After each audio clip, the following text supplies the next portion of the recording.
So we are very happy connecting line between Prague, Czech Republic, and Free State of Hesse in Germany, where we have our friend Klaus-Peter Willsch, Bundestag member representing Rheingau-Taunus-Limburg. Hello, Klaus-Peter. Happy having you.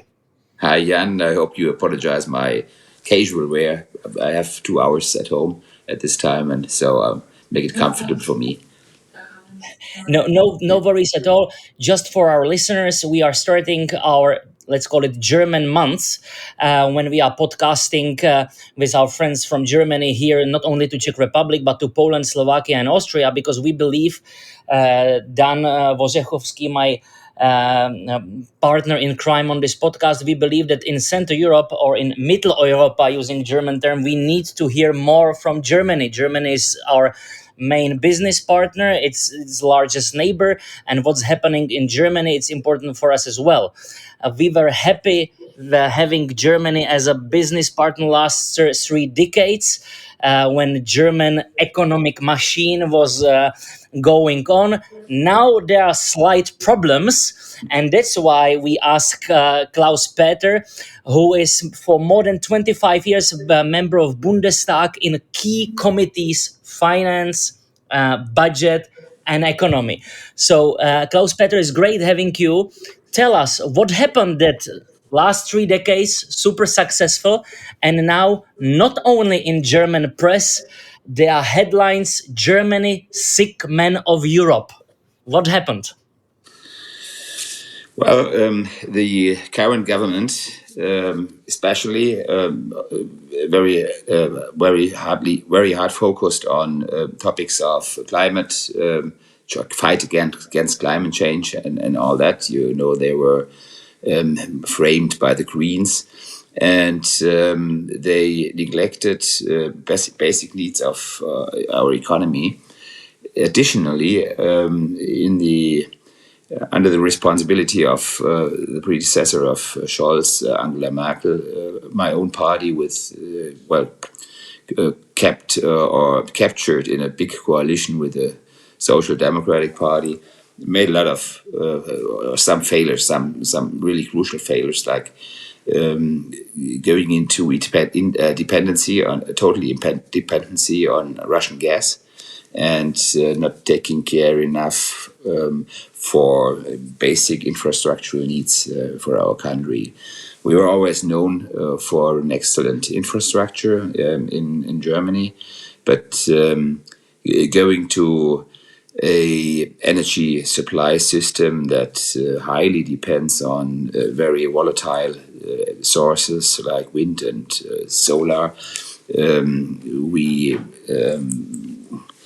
kind of used some troubles not only in our own country but also in the neighboring countries that were suffering from the over voltage when the windmills all turned around and solar panels were delivering more electricity than we ourselves needed.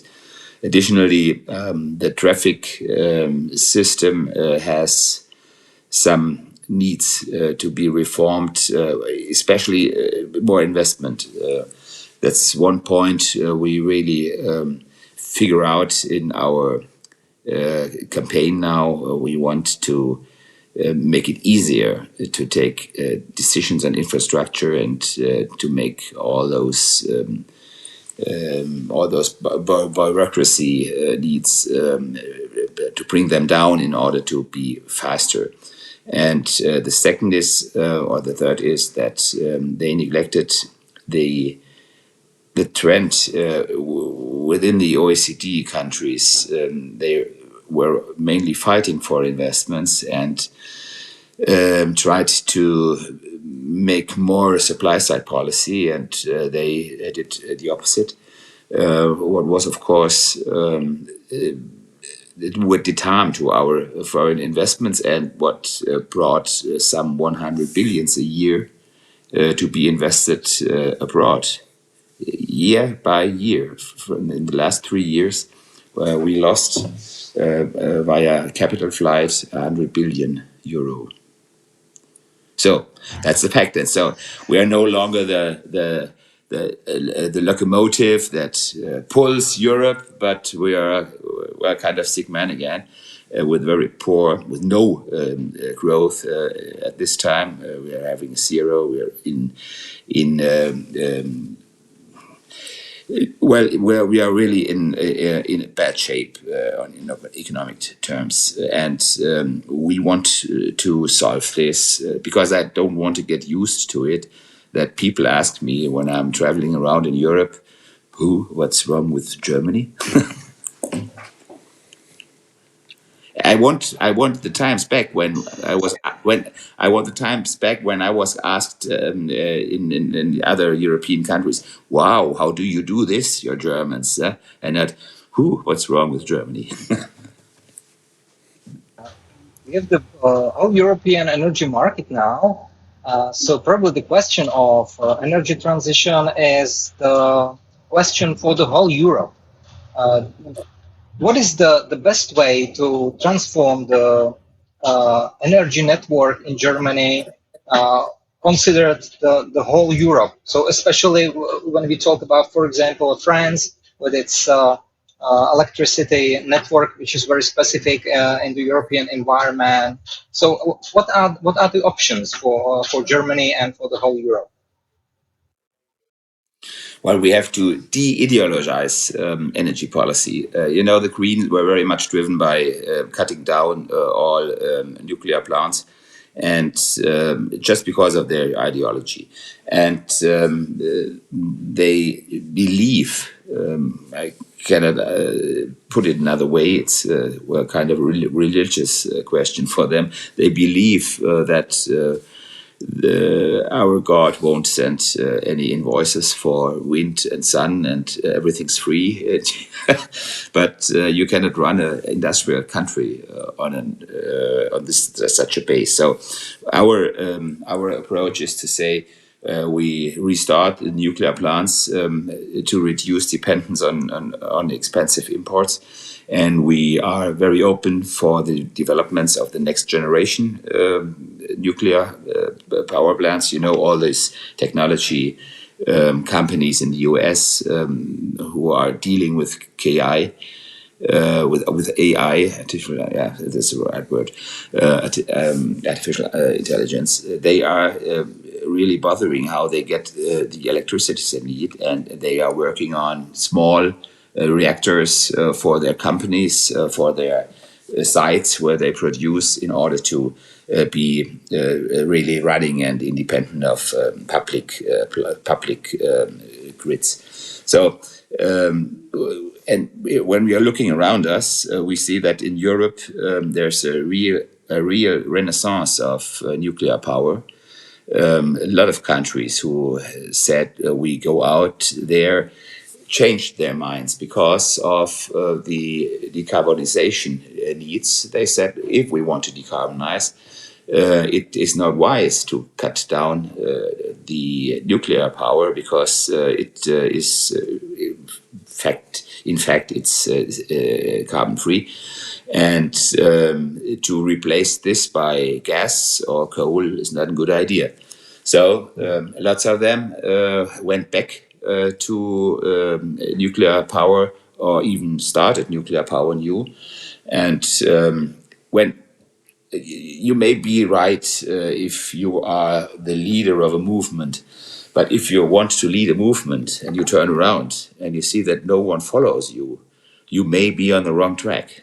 That's what I criticize on this government we now had. It's unthinkable to make the base, the energy backbone of an industrial country on only volatile energy sources. So, very simple and direct question from my side. Do you think that if and when you guys from CDU-CSU will be elected to chancellery and will be running government after election, so if you will reach that goal, is it possible to reopen German nuclear power plants? Of course, we have different opinions on that. When you listen to the experts, you get the information that everything's possible, of course, for an engineer. So it depends on if it's real if it's to realize at reasonable costs. Of course, all those big companies taking care for our energy supply, they want to have money for reopening, as well as they got money for closing it down. And they tell us, "Oh, this is not possible because our all the staff went to pension and they are no longer available," and all that stuff. But I think we will have to have to have a look on this. What is reasonable in terms of pricing, of course, and we will do what is reasonable. But politically speaking, you supported it. I support it. Yeah, we had a we had an Untersuchung. We had a examination of the policy of Habeck, who said that he really put the open question to his house if that would do a harm to the German energy supply if he cuts down those last nuclear plants. And it became very clear that it was a, well, pro forma a pro forma thing that he claimed there. It was not really an open question he put to his house. It was very clear for the guys in the energy ministry which answers he expected. We all Just know to that underline his ideology. we all know that cheap energy is the key for the economic growth and for the wealthy society. But according to recent reports, the European Union is willing to resume buying Russian gas. If this step forces Putin to sit down for peace talks on Ukraine, also we have knew that Ukraine is prepared to import the oil from Azerbaijan, which is in fact the Russian gas. Do you think that we truly haven't learned any lesson, or how do we understand this step? Um, well, this is not an easy, or the question is easy, but the answer not. So I think on someday we will return to well, kind of a normal trade with Russia. It's there. It's our neighbor. But as long as he's occupying countries in the neighborhood, we cannot act as if he didn't do so. So he has to bear consequences on that. I know that all the boycott measures we took are not 100% working.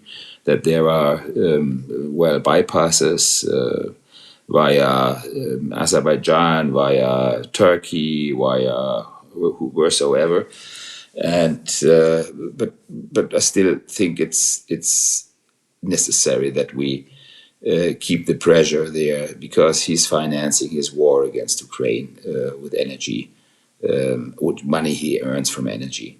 And we should blame those who, well, built the bypasses and not tie back our own measures we took.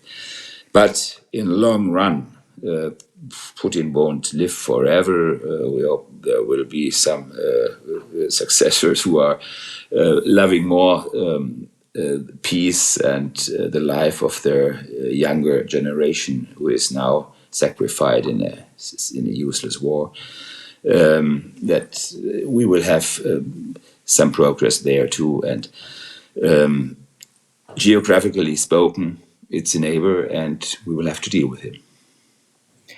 You mention war multiple times. It's out there. It's very, very ugly, and it's big topic in Bundestag. It's big topic of your elections. On one side, we have your main opponent, Chancellor Scholz, who is, how to say it, very dovish, very, very cautious, not to do any mistake being too active towards Ukraine and also towards your own defense. Even in his political party, there are differences between Scholz and Ministry of Defense Boris Pistorius. Your party and your parliament grouping, CDU, so you are much more pro-defense. You personally, Klaus-Peter, you served in the Bundeswehr. You mentioned before when we met, you are still in the reserves. So, future of defense of Germany, it's not only internal topic now, it's connected also to the Trump question and his push that we shall spend more, not 2%, not to 3%, but 5%. So you as an expert also on a defense sector and defense and security, how you see after election, again, if and when you will occupy a chancellery, you will have your chairman there. So what will be the future of German defense? Yeah, we will have to engage very much more there. We could have been a bit further. Chancellor Scholz gave his Zeitenwende speech in the Bundestag shortly after the start of the war of the Russians against Ukraine. And he was promising there that Germany will not only spend more than 2% each year of its national income for defense purposes, but also brought out and asked us to support it to bring another 100 billion into the budget that is dedicated to defense purposes, and that was to be meant on top. This was a very pushy point because you also have to be able to spend the money to bring it really to the market and to the troops. So, but we could have done this, but in truth, he didn't keep his promise. He is now we have now the 2%, but only if you calculate those 100 billion within it, and not on top. So we could be a bit further, but anyway, it's the right direction. We did not enough. We were just depending on the Americans, who are really able to perform in military way, and who are in fact spending a lot more of the national income than we do. And therefore, it's not only Trumpish policy; it was the policy of all presidents since George Bush Sr., who, when he said yes to reunification, offered us partnership and leadership, but you have to engage more. So that was his saying, and all the presidents since then always reminded us on our responsibilities.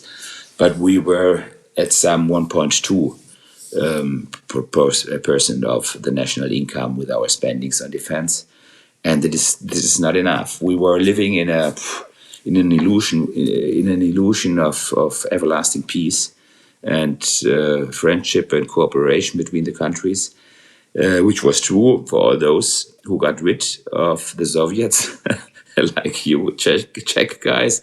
But if you look further east, it's no longer the communists, but it's now a nationalist, pan-Russian nationalist or whatsoever, who dreams his dreams of a pan-Slavic world and all that. I'm quite sure that especially you in the Middle East of Europe, and ourselves as Germans, who have suffered from very strong neighboring countries that are ready to intervene in the neighboring countries, that we don't want this ever back. And there's no saying of, I think it's the Greek who already said it. If you want to prevent war, be ready to be in war. Yeah. When we are talking about defense in Europe and about Donald Trump, I'm afraid a little bit that too many people in Europe expect that Donald Trump will resolve the war in Ukraine. But in my opinion, it should be Europe as a more active player in this conflict. What are the possibilities, options for the European countries to play more active role and to share on the best possible result for the future of the defense in Europe? Well, I'm not sure if the European. Of course, it would be desirable to have a more active and more attractive European defense structure within the EU or even within Europe, including also Norway and UK. But if we get there fast enough, I don't really have the confidence. If you look at the decision processes in Europe, I'm quite sure that we are not able to act quick enough. So I think NATO structures are more appropriate, and I'm quite sure that President of the United States, who is known as a deal maker. He says this of SSF positioning, that he will be very open if we say we take more responsibility there. He has to take care for the Pacific too, not only for the Atlantic side of the world. And there are also a lot of problems at the horizon, and just look at China and the way they threaten Taiwan as a main foreign policy point for the US. And therefore, if we are decided to, I'm quite sure that the European side within the NATO can play a crucial role in the process of getting to something like peace in Ukraine. But the first thing is that Ukraine has to be asked. It's no longer a world where Moscow and Washington tell their partner countries how they have to act. They have to. It's a question of their self-determination. Ukraine. You cannot say to Zelensky, well, just give him that region and that region and that region. That's not appropriate. So I will now go closer to home. Actually, I just open your personal website, Yeah. and I will try to translate one interesting part. Uncontrolled mass migration since autumn 2015 was one of the biggest mistakes of recent decades.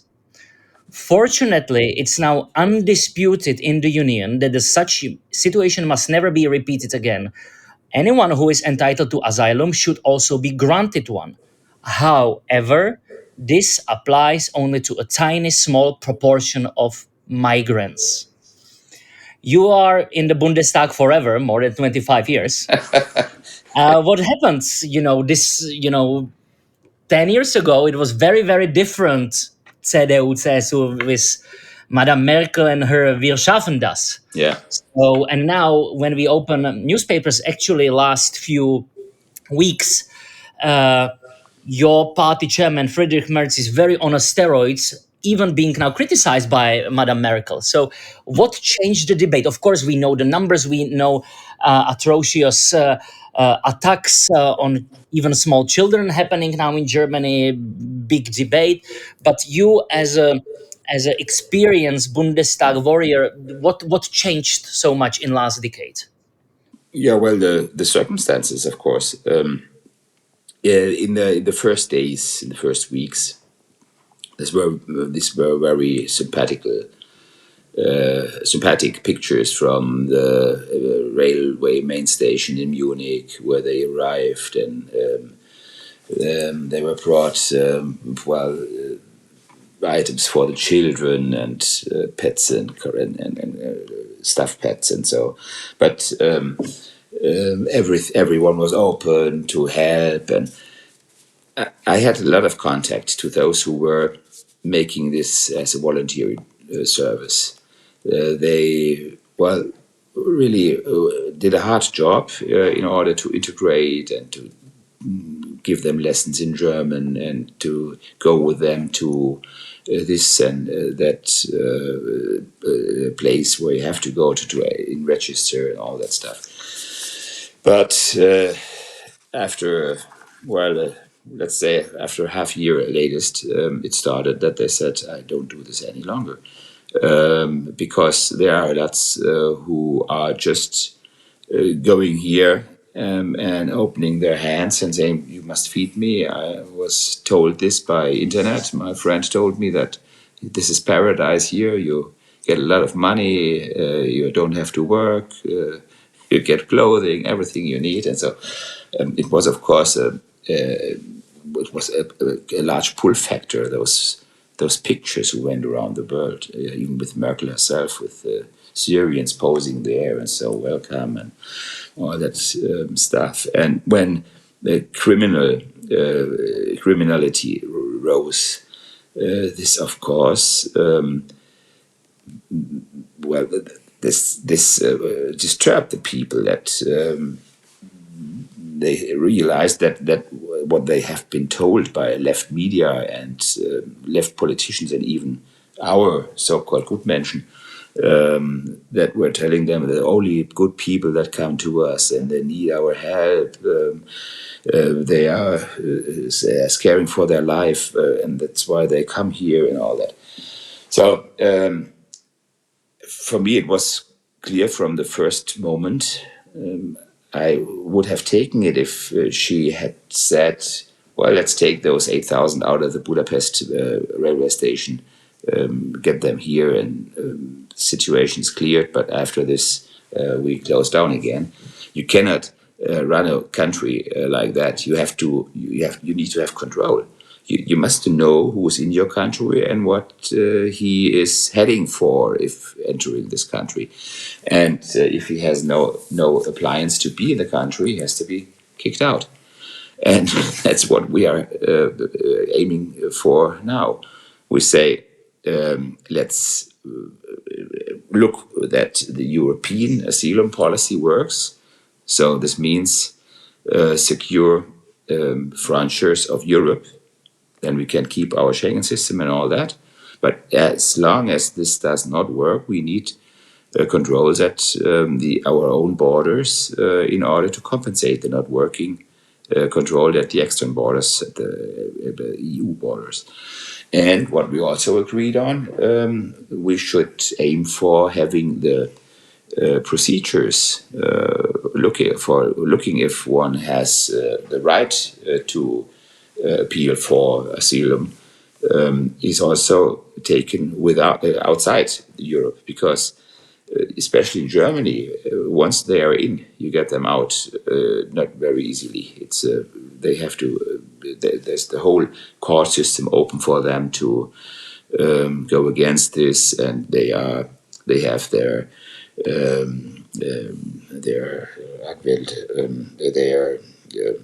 legal advisors paid by the taxpayer and all that. And the main problem that a lot of people really realized that it's not working any longer was that when they're coming in big waves, you have to house them somewhere. And we didn't have the houses, so we put them into gyms from schools. And of course, you could no longer have a social life. The students could no longer have sport in school. And this was, of course, a point where people said, well, it's unbearable. We cannot solve the problems of the world all in our small country. We are maybe a big one in Europe, but look at the globe, we are a very small country. Okay. And Greenland has 5 times our size, I think. so the last question is what I'm really personally interested to know, and you've already touched it, and it's China. United States will have a lot of work with China in Pacific, but China and its growing influence, we can see in the whole world and in Europe as well. So what is your opinion? Should we in Europe be concerned about China's growing influence? And if so, in what sense should we be concerned? Yeah, we should be cautious. Of course, China is the last big communist country ruled by a one-party system with a clear offensive agenda. When you look at how they act in their region, in the Chinese Sea, and so on, and we have to balance our economic interests. Of course, a market with 1.3 billion people is interesting. We have to balance our economic interests with strategic caution regarding Chinese or the People's Republic of China geopolitical ambitions. So we have to take care for diversification. We have to strengthen trade ties with alternative markets, even in the region there. When you look at Philippines or Vietnam, or only also a communist country, I know, or other countries in the region that are performing rather good in terms of education and so on. And we have to take care for being resilient. You know, all those backdoors in technological products, and so we were having a big fight on the 5G net in Germany, whether there are UAV and others allowed to be on critical paths there. There was a really battle within our own party. Merkel always was driven by the automotive industry. They said, "This is our market. We don't have to take. We have to take care for that when we don't make any troubles with China." And we were very much concerned about Huawei and others pushing into our the backbone of our communication system now with the 5G net. So be careful. So that was Klaus-Peter Willsch, Bundestag member for 25 years, expert in finance, economy, budget, and also one, hopefully not a few members of Bundestag who understands importance of defense and security, because last but not least, this is also what I read on his website, Oberstleutnant der Reserve. So he's in Army Reserve like us. So it's great having you, Klaus-Peter, and good luck in upcoming elections. Thanks a lot. It was a pleasure to be with you.